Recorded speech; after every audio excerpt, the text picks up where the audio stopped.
I can't coach what I can't see. In this episode of the H3X Podcast, we're going to talk about the role of tracking in coaching.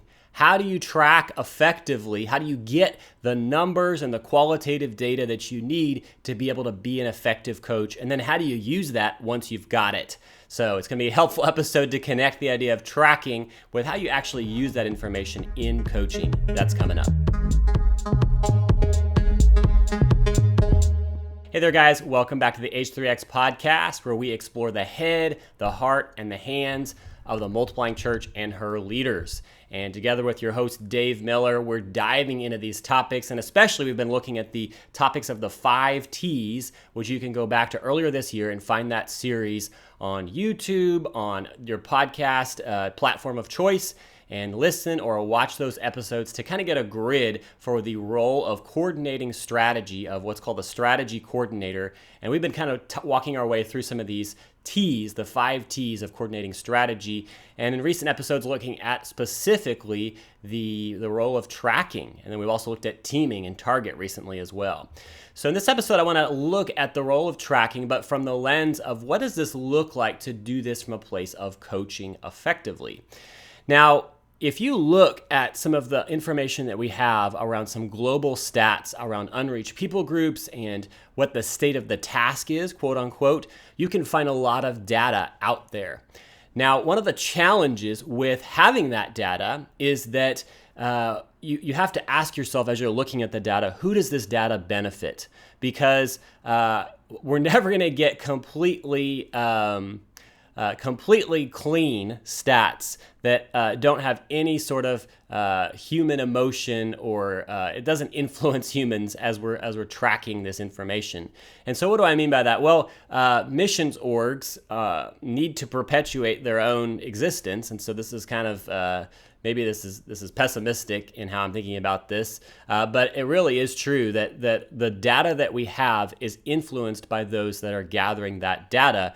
And so it's hard to get clean data at the end of the day because data that you have for the use of coaching or being able to assess really benefits one group. And then oftentimes those that are gathering that data are not benefited by that data at all. And so that's a problem if we're going to be able to see clearly to be able to coach effectively. So in this episode, that's what I want to look at is first of all, how is it that you can gather that data? And then what do you do with it as you begin to get it? And so we looked at in this recent episode on tracking the role of getting both quantitative and qualitative data so that we can be able to effectively coach those that we are discipling and leading. And I have been finding through mentors that have helped me that the best way to get this data is not to collect it by asking people to give me this information from those that they might be discipling, but rather through the process of coaching, as I'm meeting with leaders and working with them, taking notes along the way. And what this does for me is if I can ask objective questions and not give this whole list of pieces of information that I want, it doesn't negatively incentivize the person that I'm coaching to skew the data. So by that, I mean, if I'm wanting to get a kind of an assessment of how are things going in the training that you're doing with some of those leaders that you're beginning to raise up, if I come in and I just ask this whole list of questions because I need to be able to report to somebody or I need to be able to make an assessment, and it comes across as they need to be able to meet certain numbers or have certain answers, it's going to be hard for them to give completely objective answers. And so what I can do instead is along the way begin to ask questions. Now, I think this is where the MAUL acronym is very helpful. And so if you have spent some time with this on the podcast or you're familiar with this acronym within the multiplying movements world, the acronym is MAWL, and it stands for Model, Assist, Watch, and then Launch, or sometimes people use the word Leave as well. So Model, Assist, Watch, and Launch. And, you know, when we are making disciples, this is a helpful acronym because this is the process by which we take concepts, skills, and paradigms, ways of thinking and principles, and we transfer them to the disciple in front of us until they are able to effectively make a disciple in the same way that they've been trained. So modeling, assisting them in that, and then ultimately watching them as they begin to put this into practice and launching them out. Now, where this becomes helpful in this coaching and tracking piece is that model and assist really is a phase of the discipleship, and then the watch launch is a phase. And as you're beginning to work with somebody and you're beginning this process of coaching and discipling, model and assist really looks a lot like me giving people skills and really high directive processes where they are doing exactly what I'm telling them to do. And the questions that I'm asking at this point in terms of how is this translating to you, and then as you're coaching somebody else, if I'm using this 1-3-9 idea, if I'm coaching somebody to coach somebody else, the kind of questions I want to ask during the model and assist phase, if I'm working with them to find somebody else, is around specific tools.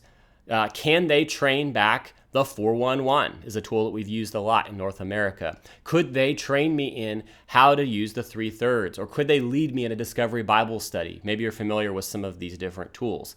And so in model assist phase, they need to see it and they need to be assisted, have somebody come alongside and do it with them.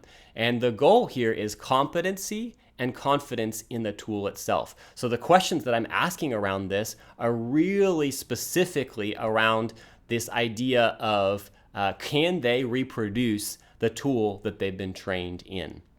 And so questions that I ask along these lines, both qualitatively and quantitatively, to get a feel for things as we're early on in that process, might look like this. There's 3 questions that I'm always going to ask as I'm coaching. How are you doing?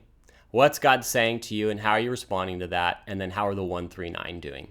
And so I want to make sure that I get those qualitative questions, and how are you doing, and what is God saying to you, and how are you responding? Because that's really going to give me a lot of information without really needing to say a whole lot more. I'm going to get a real sense of, is this person in the Word? Do they have a healthy relational dynamic with their wife and their kids or the people on their team? And that's going to tell me information that I need to know about where their relational health is at. And then I can ask this about the guys that they're coaching too. So as you're working with this person, John or Jim, as you're working with them, how are they doing? And what is God speaking to them out of the Word? And that tells me information qualitatively. Are they in the Word, and are they responding to that? So that, number 1, is what I'm going to do. But then as we approach the 1-3-9 question of helping them to find a few and pour deeply into a few more, it's really helpful to ask them around these competency tools that we have identified together is our toolbox. So we're going to have a set of tools that we're using to coach leaders to multiply within a target. So if my target, for example, I've worked with a guy on college campuses, and he's got a toolbox around what he's using with those college students, I'm going to ask him if the guys that he's leading could train back to me the 411 as an example, or could they train back to me the church circle, or lead me in a discovery Bible study around one of the stories that we use in our story set. And that's going to tell me how competent this person is, that this guy is training, that I'm working with, in acquiring the tools. So we're still in this model and assist phase at this point. It has the person I'm coaching effectively modeled and assisted somebody else.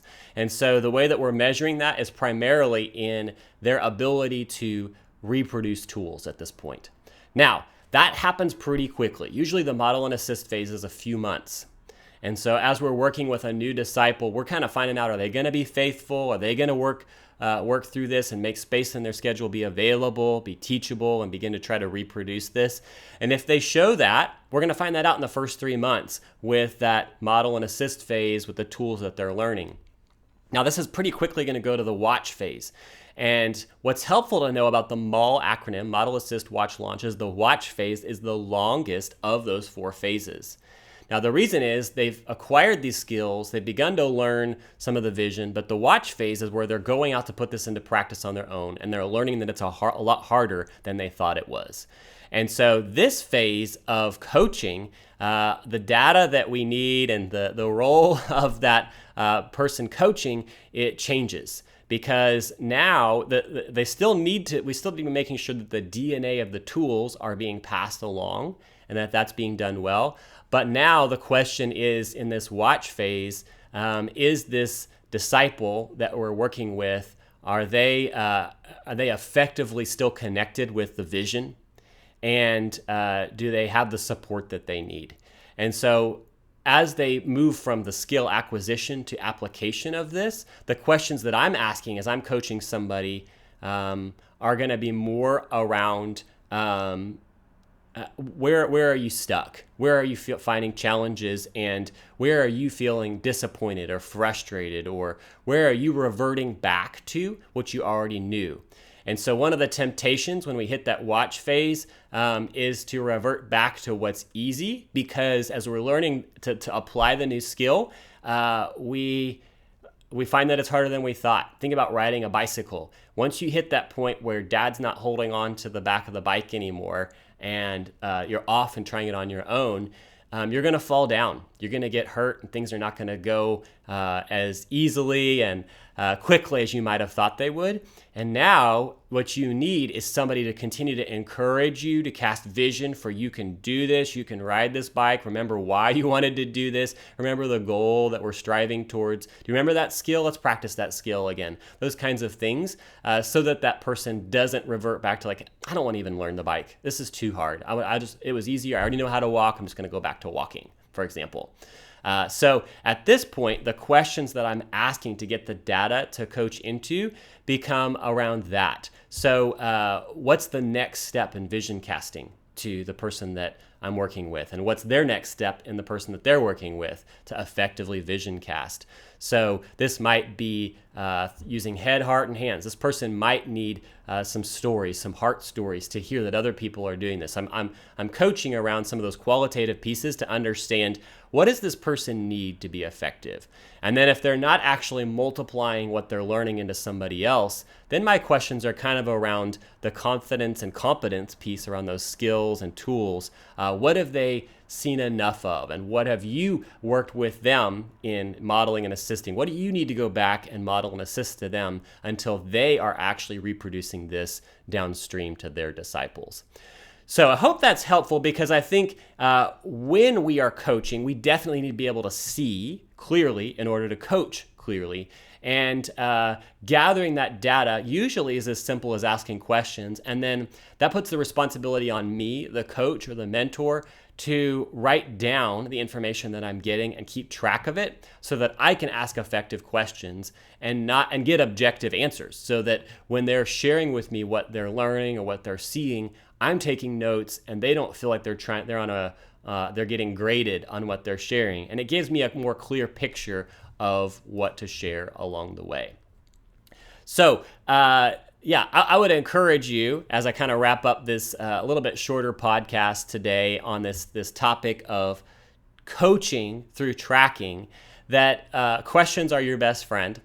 And asking those questions in a relational setting type of way is going to give you the most objective data to coach into. And then here's the other thing. As you're working with disciples, identify where they are. Are they in a model and assist phase of their development? And if so, a lot of what you want to ask questions around and what you want to focus on is high directive tools. So you're not interested in how they feel about this. You are wanting to check in still. How are you doing? We're still asking those 3 questions. How are you doing? What is God saying to you out of the word, and how are you responding? And then number 3, how's the 139? But at this point, they're probably reading the word, hopefully, or at least beginning to learn how to read the word if they're a new believer. They don't have a 139.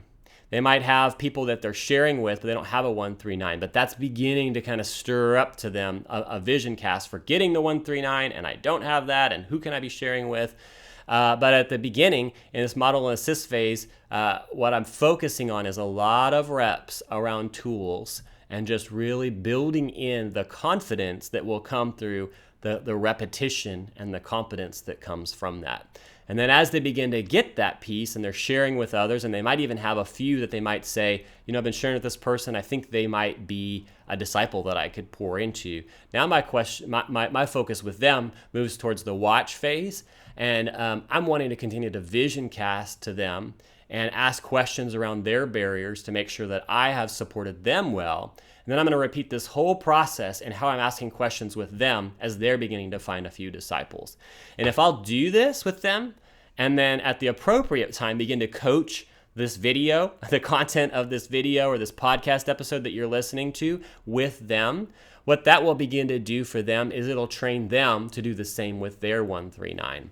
And what the result of all this is a soil sample. So the 139 then becomes a soil sample where I can stick down this sample down into the soil and get kind of a test of what things are like in the generational multiplication that's beginning to happen. Now, if I'm asking people downstream to collect this data out to the 3rd generation and 4th generation or 5th generation of disciples, the incentive to give numbers in a certain way or data in a certain way is just really not skewed towards objectivity. Let's just say it that way. And so it becomes a lot harder to get a clear picture if that's the way that we're gathering the data to be able to coach effectively. Instead, if we will do what I'm suggesting to you in this episode and ask questions around where that person's at in their development. And then I didn't even bring in the 7 phases of engagement, but in terms of their engagement with a specific target or people group, that's a whole other conversation, another piece of this. But as we begin to ask questions around those, the phases of engagement and their development, that gives me the data that I need so that I can coach effectively and help them, and here's the other piece, become an effective coach that reproduces the DNA of the kind of coaching that will get objective tracking downstream as well.